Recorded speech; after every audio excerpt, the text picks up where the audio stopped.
কণ কণ শিশুৰ পৰা কিশোৰ কিশোৰী যুৱক যুৱতীক ক্ৰিকেটৰ প্ৰশিক্ষণ প্ৰদান কৰা এক প্ৰতিষ্ঠান।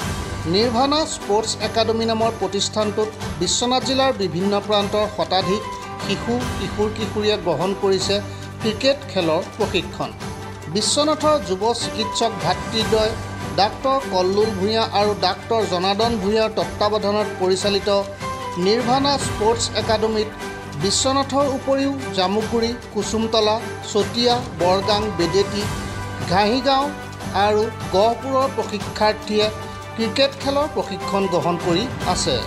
বিশ্বনাথ চাৰিআলিৰ ৰেল গেটৰ সমীপৰ চাৰিআলি একাডেমীৰ খেলপথাৰত চলি থকা ক্ৰিকেট খেলৰ প্ৰশিক্ষণত প্ৰশিক্ষক ধীৰেন ডেকা, যোগেশ্বৰ ভূমিজ, নিকু খাৰিয়া আৰু দক্ষ দাসে প্ৰশিক্ষণ প্ৰদান কৰি আছে।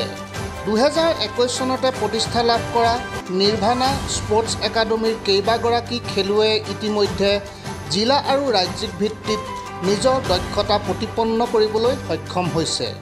ক্ৰিকেট খেলৰ ভাল খেলুৱৈ গঢ় দিয়াৰ প্ৰচেষ্টা অব্যাহত ৰখা নিৰ্ভানা স্পৰ্টছ একাডেমীত আপোনাৰ সন্তানকো ক্ৰিকেট খেলৰ প্ৰশিক্ষণ দিব পাৰিব। নিৰ্ভানা স্পৰ্টছ একাডেমীৰ যোগাযোগৰ নম্বৰ হৈছে 9854623129। নম্বৰটো আকৌ এবাৰ কৈছোঁ 9854623129। আমাৰ একাডেমীটো নিৰ্ভানা ক্ৰিকেট একাডেমী।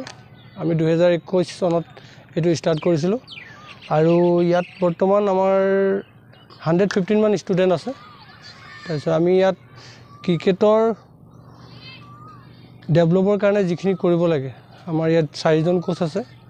আমি বৰ্তমান লাগি আছোঁ সৰু ল'ৰা ছোৱালীবোৰক কেনেকৈ ভাল ক্ৰিকেটাৰ কৰিব পাৰোঁ, কেনেকৈ ভাল প্লেয়াৰ কৰিব পাৰোঁ আৰু এই ল'ৰাখিনি গৈ যাতে অসমক ৰিপ্ৰেজেণ্ট কৰিব পাৰে, তাৰ কাৰণে আমি চেষ্টা কৰিছোঁ। ইয়াৰ পৰিচালক হৈ গ'ল আমাৰ ডক্টৰ কল্লুল ভূঞা আৰু জনাৰ্দন ভূঞা, তেওঁলোকৰ আণ্ডাৰত এইটো আছে।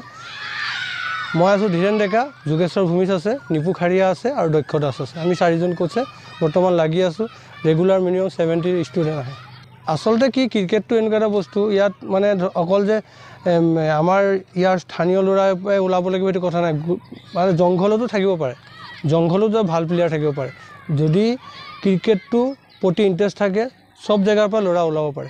আমাৰ জামুগুৰি আছে, কচনতলা আছে, চতিয়া আছে, মিজিকা, বৰগাং, বেদেতি, তাৰপিছত আপুনিতো ক'লেই গহপুৰৰ, তাৰপিছত আমাৰ বিশ্বনাথ, এনেকৈ সামৰি বহুত জেগাৰ ল'ৰা আছে। না আমি আশাবাদী পূৰা আমি ইয়াৰ পৰা ল'ৰা উলিয়াম আৰু আমি লাগিয়ে আছোঁ। আজি মোৰতো টোটেল ক্ৰিকেটৰ লগত লগা প্ৰায় 30 বছৰ হৈ গ'ল।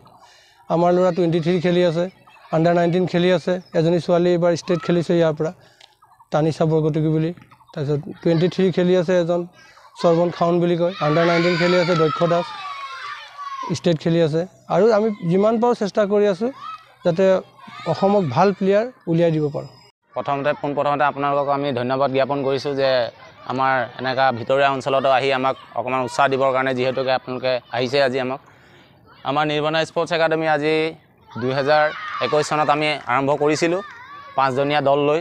আজি চাই থাকোঁতে 5 বছৰ আমি ভৰি দিছোঁহি আহি। এতিয়া আমাৰ মাজত ৰেগুলাৰ ক'ব গ'লে আমাৰ 120জন মান ষ্টুডেণ্ট অলৰেডি আমাৰ আছে ইয়াতে নিৰ্ভানাত। আৰু ইয়াৰ স্বাৰ্থে আমাক বহুতখিনি আমাৰ ইয়াত অসুবিধাও আছিলে, তথাপিও আমাৰ ওচৰ যিখিনি আমাৰ লেহেউ গাঁও, নগাঁৱে বহুত সহায় সহযোগিতা আগবঢ়াইছে। লগতে বিশ্বনাথ চাৰিআলিও আমাৰ সহযোগিতা আগবঢ়াৰ কাৰণেহে আজি নিৰ্ভানা স্পৰ্টছ একাডেমী আমি আগবাঢ়িব পাৰিছোঁ।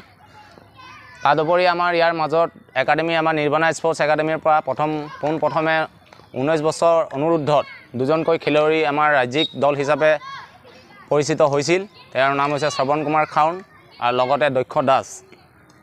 নেক্সট আপোনাৰ 2024 বৰ্ষত আমাৰ তানিশা কটকী বুলি ছোৱালী এজনীয়ে আমাৰ নিৰ্ভানা স্পৰ্টছ একাডেমীৰ পৰা গৈ 15 বছৰ অনুৰুদ্ধত অসম ৰাজ্যিক দলত স্থান পাবলৈ সক্ষম হৈছে।